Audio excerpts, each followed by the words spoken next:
Welcome to Sober Talk. I'm Dennis and I'm an alcoholic.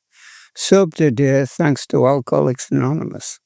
If you or anyone you know is struggling with alcohol, please call Alcoholics Anonymous on 1300 222222 or visit their website at aa.org.au.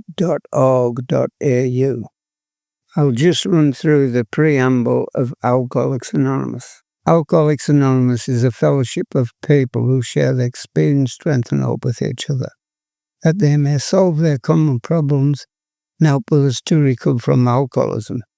The only requirement for membership is a desire to stop drinking. There are no dues or fees for a membership. We are self-supporting through our own contributions. It is not allied with any sect, denomination, politics, organization, or institution. It does not wish to engage in any controversy, neither endorses or opposes any causes. Our primary purpose is to stay sober and help other alcoholics achieve sobriety. Hi, I'm Diane. I'm an alcoholic.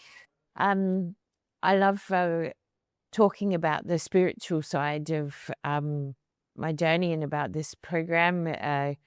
Funnily enough, it was the God word that put me off coming to AA. Well, one amongst many excuses. Probably just didn't want to stop drinking, but I knew I had a problem a couple of years before I finally got here. And I Googled AA, I'd seen it on the movies, and there seemed to be a lot of the God word on the website. And I thought, yeah, no, I don't think so.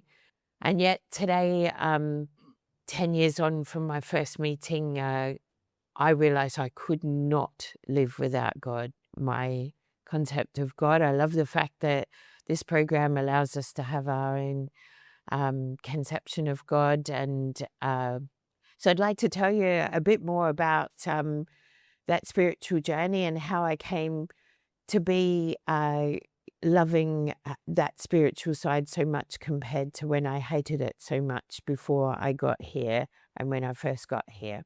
So early in my life, I did the Sunday school till I was about 5 or 6. But then in my teenage years, I lived with my mum for a short while, and she was a priest in the Anglican church.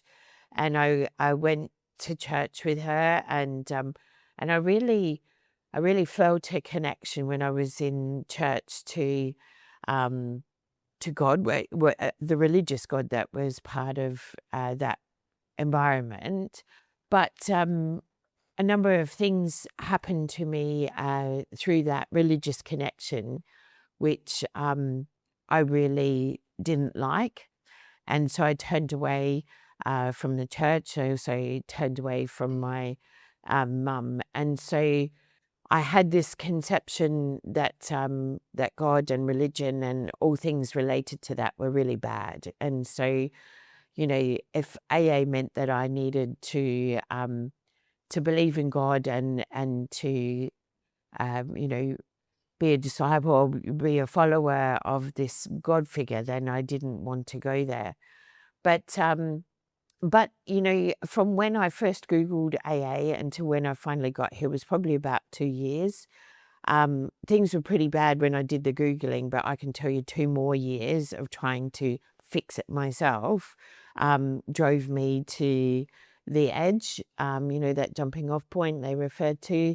I definitely couldn't live life anymore. In my mind, it needed to go. I needed to sign out because I couldn't cope anymore.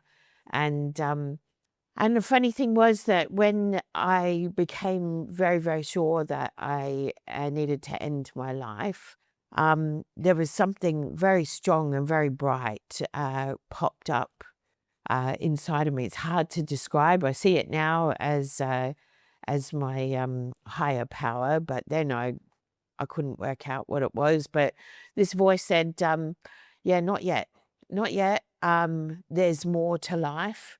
You are, quite a happy, positive person. It's not time to sign out yet. There is hope. There is a different way of living life. And I thought, where the hell did that come from? I've tried and tried and tried. There is nothing else. And I guess it was like a pilot light that was still on. And, so in those last few days before I got here, my cousin is my best friend, and she was my best drinking buddy, and from time to time, once a month or whatever, we get together for a real big bender together. And so Anzac Day, 2016, she came over and we had this massive bender, 3 bottles of champagne, 5 bottles of red wine. Oh, we put it away, and about 3 o'clock in the morning, she said to me, "I think I'll go to bed now," like when like slurring and falling all over the table. "I think I'll go to bed now." And I said, "Oh, before you go, I have to tell you, this is it for me." She looked at me and I said, "On Tuesday night, I'm going to an AA meeting." She's like, "What? Pour me another drink. Uh, you can't do that. Are you serious?" And, and it was such a relief to say it out loud. I've had it. I'm sick and tired of it. And I know that if I don't do this, then I'm not going to be around for long. And incidentally, later this year, she will also celebrate her 10th birthday, for which I am very, very thankful. And so off I went. Allgate was my initial home group. It's in a little shed. At that time, it wasn't air conditioned. I was very blooming cold. I came a few minutes after the meeting started. I snuck in the door and I sat in the closest chair possible to the door. Very feeling very sick and sorry for myself. And you all started to talk, and one after the other, you told me all about my disease. You had the same disease. I couldn't believe it. I really couldn't believe it.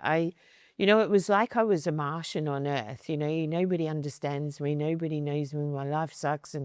And there you all were, each and every person. Of course, the stories were completely different, but they were exactly the same. They had the same underlying message. And I remember feeling this huge amount of relief, "Oh, wow, there's hope," yeah, look at these people. They weren't only there, and people talked of significant periods of sobriety. Not that I could really conceive of that aspect of it, but they looked happy. They were laughing, for God's sake, How can you tell these tragic stories and laugh so much?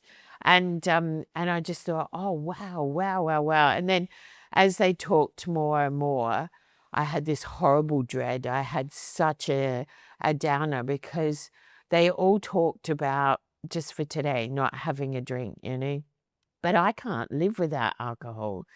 It's impossible. I've tried. I don't know what you do, but it's not going to work for me because I can't live without alcohol. And so then the tears and the self-pity started, and somehow I stayed in the meeting. My normal MO when I was in those drinking days was to do a runner. When the going gets tough, you just leave, Somehow I sat in that room. Well, of course, I know now how I sat in that room. My higher power held me, lovingly. And so at the end of the meeting, several people came towards me, and they said, "Are you new?" And I said, "Yes, this is my first meeting." And they said, "Oh, did you connect?" And then the tears started again. "Yes, absolutely. I'm an alcoholic." And they said, "Well, keep coming back," And I said, "There's no point. It's not going to work. I cannot live the rest of my life without alcohol." And they said, "Oh, no, we don't live the rest of our lives without alcohol. We just live today without alcohol." And then you just keep coming back. I didn't really get what they were talking about, but they gave me the yellow card and I took like 10 copies. I had it in every jeans pocket, the bags, under my pillow and everything. If they said that was what I needed just for today. So they showed me the cover. It says just for today. In those days, the Serenity Prayer was on the back cover. And they said, this Serenity Prayer helps so much of us, but it's just for today, even if you just remember that. So I had these cards everywhere in the glove box. And anyway, and then somebody said, look, here's a tea towel. Do you mind going in the kitchen and helping dry the dishes? Was flabbergasted. Who, moi, beg your pardon, but, I didn't want to be rude, so I went and did it. And, that became my little jobby. And then the secretary said to me when I finished doing the dishes, she said, oh, I want to go to a meeting on Saturday at Mount Barker, but my car's being serviced. Can you please come? Here's my address and phone number. Can you please come and give me a lift? Pardon? I haven't decided if I want. Yeah, okay then, no worries. And then I picked her up and she said, oh, there's another lady who needs a lift as well. Can we go? So I was given all these jobs to do. And then that was Saturday. And then they said, oh, we want to go to the women's meeting on Sunday. Would you mind very much? Oh my goodness. And at the Sunday meeting, I met my sponsor, who is still my sponsor today. I listened to her share. She was quiet and calm, and she seemed to have such serenity and peace, but very authentic as well. She didn't hold back on anything. She really told it how it was. But still she had this peace and serenity. And I asked her if she'd be my sponsor, and it's really funny. And she said, oh, well, actually, I'm pretty busy at the moment. I've sort of been saying no to sponsees. She said, but I'm getting a very strong message from my higher power that I need to say yes. So yes, it is, And she took me through the big book, and and she showed a lot of tough love, because I was very willful and very stubborn, didn't want to do everything that she said. I thought the big book was the most obtuse thing I'd ever read. Couldn't understand any of it, and I thought it could be written much better. I thought there was quite a few things that needed changing. But she was so patient, and she said, oh, let's just stick with the book for now, yeah. And she, I was so desperate when I got there that I knew I had to agree to do whatever I was told, although I didn't do 90 and 90. I still feel a bit guilty about that. Anyway, and but otherwise, if she said meet once a week, go through the book, do these things, write this down, phone people, whatever, I thought I better do it. And then I thought, of course, being me, I'll do it really, really well. I'll be the best student AA's ever had, all obsessive. So, and of course, then I went ahead full pelt. I'll show her I know how to do this and all that sort of thing. And so I did a lot of talking and not a lot of listening. But again, she was patient, and she did say once, would you mind not interrupting me all the time? She said it so nicely. But so we started the steps, and of course, step number 2, I had to come straight up face to face with this God concept, and I didn't think I was insane, so there wasn't much point in the rest of the step anyway. But so we had to talk through, what that may look like a bit. And anyway, she said, perhaps you just need to go through with, steps 2 and 3 and accept that more will be revealed down the track, let's not get hung up too much. This has worked for lots of people. And, a few of the things that she said to me about this God concept, one was that I thought just blew me away, was she said, handing over your life to God and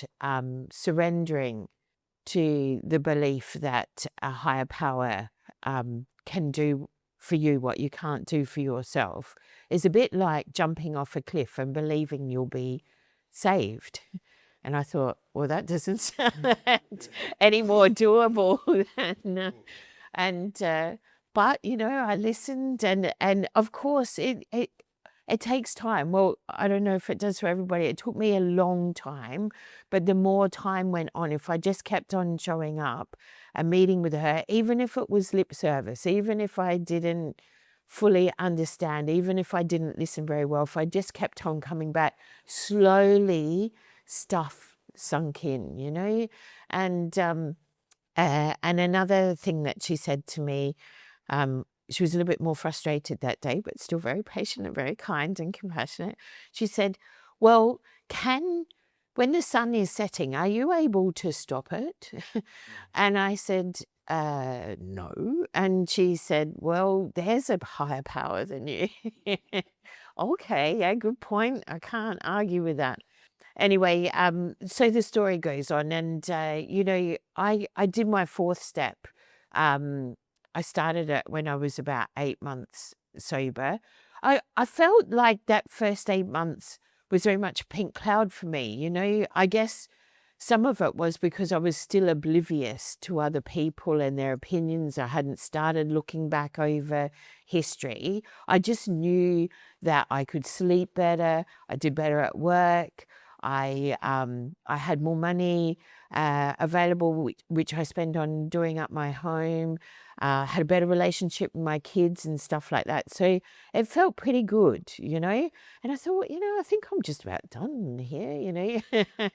And and then we got to the fourth step. Now you think 8 months to do the first three? Yeah. Did I mention I'm a slow learner? Anyway, so my sponsor said to me, okay, we're going to start the fourth step. We listened to Joe and Charlie tapes. I got some worksheets, and she said, now please don't rush ahead. I don't know why she said that. I may have been doing it nonstop for the 8 months, but she said, I just want you to do column 1, write down the names. I said, I don't think I really have any resentments against anybody. Oh my God. And again, patiently, we'd meet each week and stuff like that. And, she'd sort of say, did anything bother you this week? And I'd tell her something. She said, oh, why don't you put their name down in the first column? And I started to get the hang of, resentments and anger and bitterness and chip on my shoulder. And, I'm getting the picture now. Anyway, on the day of my 8th month of sobriety anniversary, there was a huge storm, and the home that I had been renovating copped. It was up in the hills, and the next door neighbour's garage was ripped off its foundations and dumped on top of my house. And so, the pink cloud was over, and of course there was the self-pity. I've just done all of this work in my house. And then there was heaps of resentments, thanks God, just in case I was struggling filling my first column, because I had insurance companies, I had contractors, builders, painters, you name it.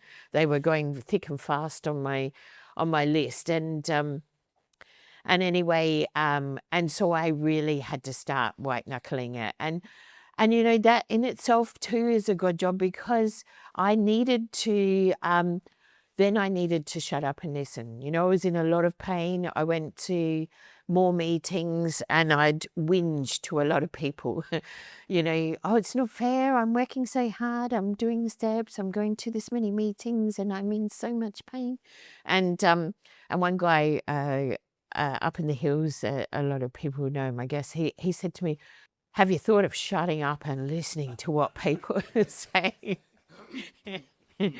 And so I had to, because I didn't want to drink. I had seen that pink cloud. I feel like my higher power, who I choose to call God, is pretty smart, because when I look back over how the journey unfolded, it just seems to have been the right fit for me.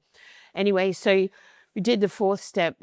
and that was great. And I started to see really my life hadn't been that bad. There were a lot of people who weren't on my resentment list who I really loved, who'd really been there for me.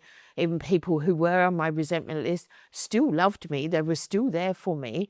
And I could see that they put a roof over my head. They were there in the times when I felt I'd gone through the really bad stuff. They were there supporting me. So I got that out of the fourth step, but it wasn't until the fifth step that I really had my spiritual awakening, when we spent a very intense day with my sponsor, and she taught me of the concept of, have you thought of this from the other person's perspective? And, step 5 is another whole story, but believe me, it was such an awakening, a bit of a rude awakening. I'd always seen myself as the victim, always the one that something had been done wrong against, and it wasn't my fault, all of that sort of thing. And as we went through that list and we looked at, my step parents, siblings or sports teammates and things like that, how they would have felt in those circumstances, I was so shocked. And it really was a massive turning point for me, because I realized that I had reacted or enacted all of these chaoses and disasters and dramas in my life without giving any consideration to what the other side of the story was. Anyway, we can talk for ages about the steps, but that was really the big turning point for me. And I started to be very, very conscious of, wow, I'm about to do this. What impact does that have on other people?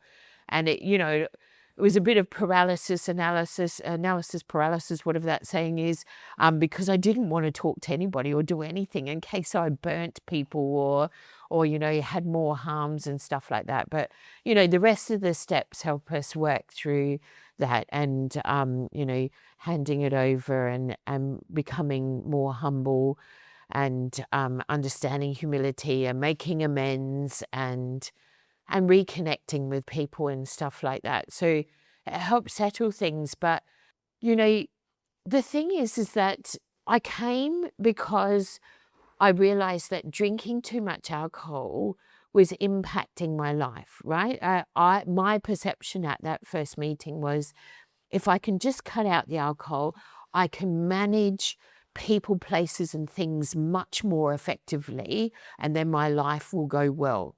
It's not me who needs managing or anything like that. It's all the people and places and things out there. That was my motivation for, if I cut down the alcohol, people will take me more seriously, they'll do what I want, and everything will be good. Such a warped perception, but what I got instead, what I started to get as I went through those steps, was that I could let go of that. I could surrender to my higher power. I could actually trust, by looking back and being able to reconnect to people, to see that things hadn't truly been as bad as I had embellished and grown and darkened them in my mind. It hadn't been too bad. Lots of people who I thought were the bad guys were still there and still loving me, even though I'd had some really bad misbehavior. And I could reconnect. I could build the bridges. I could start to see things differently. I could have a new design for living. And then I could let go of all of that need to control things, the need to be a victim, the need to have this perception that everything was so dark and horrible. I could trust in my higher power. I could let people do what they needed to do. I could understand that everybody is doing the best that they can with the toolkit that they got given. And by learning to listen, I also learned that there's heaps and heaps of people with really great ideas that I could learn from. Wow. And there are choices, if a certain pathway that I had in life wasn't the right one, regardless of how I ended up on that pathway, I could change that pathway. And when I was quiet, when I surrendered to my higher power, when I tried to put all the principles of AA in my affairs, when I tried to help other people and tell them how wonderful this program is and the things that I learnt, when I could accept that people were just doing the best that they could do, I felt so much freer. I had this peace and serenity that I didn't even dream existed. And I could start to make some changes in my own life to take better care of myself. I didn't have to depend on people. I didn't have to grab hold of human beings and try and suck the love and nurturing and all that I wanted out of them. I could grasp hold of my invisible friend. That's my perception of God, my invisible friend who's with me all the time. I can grasp him tightly whenever I want, and he is there for me. Love and compassion. He gives me guidance on pathways. He gives me the ability to listen to other people when I'm willing and I have an open mind, and when I'm honest and humble. I can learn from other people. I can listen. I can have love and compassion, not only for them, but for myself as well. Because when I looked back on that history and saw the things and my part in it, it was very easy to then go from whipping the rest of the world to whipping myself. But that wasn't a go either. That wasn't the message that I got from a spiritual angle as I went through those steps and I started to see. And when I started to do those things, surrender, accept, love, and show compassion, I could see these spiritual miracles everywhere in my life and the lives of the people around me. And it just showed me I didn't need to control and manipulate and feel self-pity or victim anymore. And it's so incredible. I went back to study. I do the job now that I love with all my heart and that I wanted to do since I was a little girl. I even have a new relationship. You know, after 3 failed marriages, I said to my sponsor, never again. I'm a disaster on legs, man. I'm not doing it again. And God went, well, actually, here's one I fixed earlier. This one's for you. And lo and behold, he's right. And I feel like he's often right. And I could rave on forever. I think I might stop there. Thanks for listening. AA has more than 2 million recovering alcoholics throughout the world. In Australia, there are about 18,000 members. They meet in over 2,000 local meetings spread around the country. Meetings range in size from a handful in some areas to hundreds or more in larger communities. And once again, if anyone you know is struggling with alcohol issues, please call Alcoholics Anonymous in 1300 222222 or visit their website on aa.org.au.